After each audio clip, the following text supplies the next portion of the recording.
महेश चौहान जी से ही शुरुआत करेंगे। सर, ये एग्जिट पोल के आंकड़े हैं और अभी कल तक तो इन्हीं एग्जिट पोल के आंकड़ों के हिसाब से ही चर्चा करनी होगी। अगर इन्हीं को कल के हिसाब से एग्जैक्ट पोल माना जाए तो फिर तो सवाल यही है सर, कहां कमी रह गई? रुबानिया जी नमस्कार। देखिए कैसे है कि ये जो कमी कहाँ रह गई, ये सवाल मैं पोलस्टर एजेंसीज को पूछना चाहूंगा। अच्छा, पोलस्टर एजेंसीज ने ये जो सर्वे किए हैं, एग्जिट पोल्स किए हैं, उनकी मतलब उनका सम्मान रखते हुए, उनकी मेहनत का, उनके प्रयासों का, उनकी जो निपुणता है जिसका उन्होंने उपयोग किया, वो सबका मैं सम्मान करके मैं उन्हें ये सवाल पूछना चाहता हूँ पोलस्टर एजेंसीज को कि पिछले चुनाव में, लोकसभा के चुनाव में जो सर्वेस हुए थे, जो एग्जिट पोल्स आए थे, वो सब गलत साबित हुए थे। 400 पार के नारे उन्होंने दिए थे। एग्जिट पोल में भी बताया गया कि 400 पार जाएगी बीजेपी और एनडीए, लेकिन वो 290 तक रुक गए।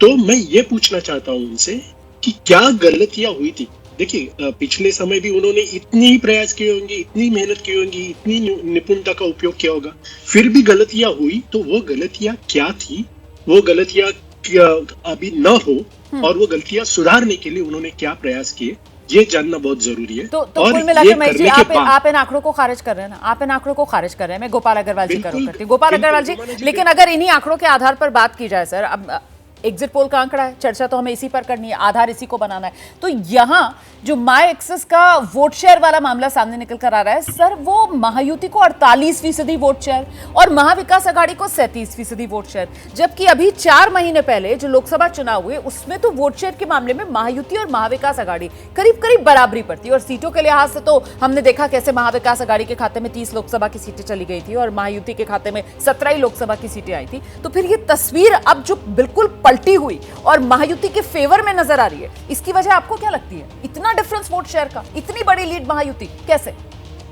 देखिए, जो 2024 के इलेक्शन से अगर आप इसको कंपेयर करेंगे अभी स्टेट इलेक्शन को, तो 2-3 चीजें हमें बहुत स्पष्ट रूप से देखनी पड़ेगी, क्योंकि 2024 का जो सेंट्रल इलेक्शन था उसके ऊपर भी काफी गहनता से पार्टी ने और सभी लोगों ने चिंतन किया। उसमें कुछ फॉल्स नैरेटिव अपोजिशन ने खड़े किए थे। एक तो भारतीय जनता पार्टी, एनडीए सब ग्रुप ने मिलकर उस फॉल्स नैरेटिव को पूरी तरह से कि संविधान बदल दिया जाएगा, ऐसे जो फॉल्स नैरेटिव थे उनको खत्म किया, उनको काउंटर किया और वह इफेक्टिवली काउंटर हुआ है ग्राउंड लेवल पे।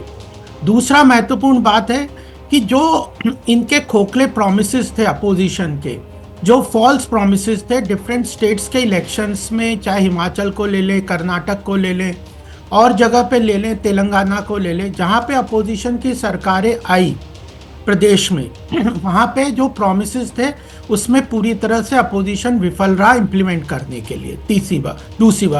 तीसरी बात यह है कि भारतीय जनता पार्टी मोदी जी के अंतर्गत जिस तरह से डिफरेंट स्कीम्स को इम्प्लीमेंट किया है ग्राउंड लेवल पे, चाहे वह 4 करोड़ लोगों को घर का उपलब्ध कराना है या जो जन कल्याणकारी योजनाओं का ग्राउंड लेवल पे पहुंचाना है, उसको लोगों ने स्पष्ट रूप से देख लिया। और इन तीनों चीज़ों का कंबाइंड इफेक्ट ये हुआ कि लोगों के ध्यान में आ गया कि अगर भारत को आर्थिक महाशक्ति के रूप में खड़ा होना है, मजबूत राष्ट्र के रूप में खड़ा होना है, एकजुट राष्ट्र के रूप में खड़ा होना है, तो वह मोदी जी के नेतृत्व में ही वह ऐसी सरकार मिल सकती है। आपने बिल्कुल क्लियरली सर 3 पॉइंट्स यहाँ पर रख दिए। इसी पर आगे मुझे लगता है हम जरा महेश जी से जवाब लेंगे, लेकिन उससे पहले महाराष्ट्र में ये जो सियासी हलचल तेज हो गई है ना, इस पर एक बड़ी खबर ये मिल रही है कि बारामती और पुणे वाला जो इलाका है, वहां अजीत पवार के चेहरे के साथ बड़े बड़े पोस्टर लगा दिए गए और इन पोस्टर्स में अजीत पवार को महाराष्ट्र का भावी मुख्यमंत्री ये बताया जा रहा है कि महाराष्ट्र का भावी मुख्यमंत्री अजीत पवार। और ऐसे में ये वो पोस्टर्स हैं जिसका मैं जिक्र कर रही हूं। बारामती, पुणे में ये पोस्टर लग गए हैं जिसमें अजीत पवार को भावी मुख्यमंत्री के तौर पर दिखाया जा रहा है। तो महायुति या महागाड़ी, कल आखिरकार किसकी बारी? नतीजों के दिन कल का इंतजार करना पड़ेगा। लेकिन इस सब के बीच मुझे लगता है जरा जल्दी से महेश जी का रुख करते हैं। महेश जी, ये महत्वाकांक्षा है अजीत पवार की, और क्या अगर नंबर गेम उलझता है तो यही महत्वाकांक्षा अजीत पवार की महाविकास आघाड़ी के काम आ सकती है क्या सर? नहीं, पहली बात तो मुझे ऐसे लगता है ये जो बैनर्स लगे हैं उससे मुझे ऐसा लगता है कि जो आंकड़े एग्जिट पोल में दिख रहे हैं 107 तक बीजेपी के, वो अजीत पवार मानने को तैयार नहीं। अजित पवार के आंकड़े दिख रहे हैं 25-30 और वो मुख्यमंत्री बनने के सपने उनके कार्यकर्ता देख रहे हैं, फिर वो उनकी बात है। आप अभी सेकंड जो आपने पूछा सवाल कि क्या वो महाविकास आघाड़ी के लिए फायदेमंद हो सकते हैं, देखिए महाविकास आघाड़ी की सत्ता भी अगर आती है ना तो वो महाराष्ट्र में होगी और केंद्र में नहीं होगी। केंद्र में बीजेपी की सत्ता है और जो जांच एजेंसीज है वो बीजेपी के साथ रहेगी। तो मुझे नहीं लगता जब तक केंद्र में बीजेपी की सत्ता है तब तक अजित पवार जी महाविकास आघाड़ी की तरफ आएंगे। ठीक है, लेकिन जो पहला पॉइंट था आपका बड़ा दिलचस्प पॉइंट था, मुझे लगता है उसी पर जरा गोपाल जी का एक रिएक्शन लेते हैं। गोपाल जी, ये भावी मुख्यमंत्री अजित पवार को बताने वाले पोस्टर और कहां तो जो एग्जिट पोल का आंकड़ा है उसके हिसाब से अपने दम पर बीजेपी 98 से 107 और शिंदे गुट जो है वो 53 से 58, तो फिर ये अजित पवार और उनके समर्थक कैसे अजित पवार को भावी मुख्यमंत्री जो हैं वो पोस्टर्स में दिखा रहे हैं सर? क्या उन्हीं को विश्वास नहीं है कि बीजेपी इतना बढ़िया प्रदर्शन करने वाली है, एकनाथ शिंदे की पार्टी इतना बढ़िया प्रदर्शन करने वाले हैं? कैसे अजित पवार खुद को किंग मेकर के तौर पर देखकर वो सीएम इन वेटिंग की जो अपनी तमन्ना थी उसको इस बार पूरा करने का सपना पाल रहे हैं?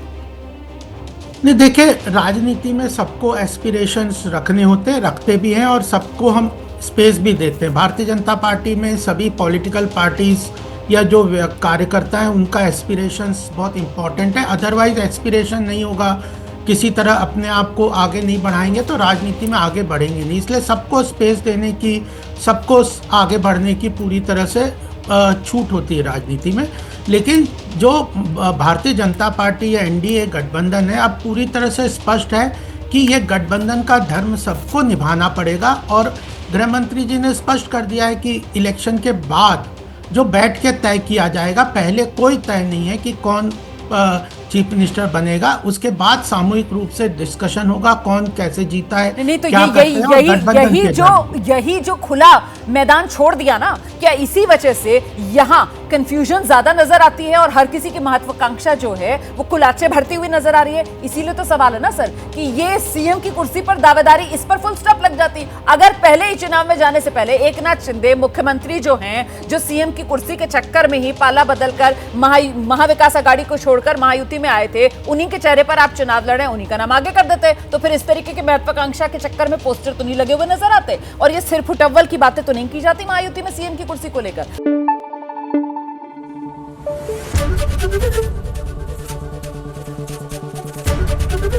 एबीपी न्यूज आपको रखे आगे।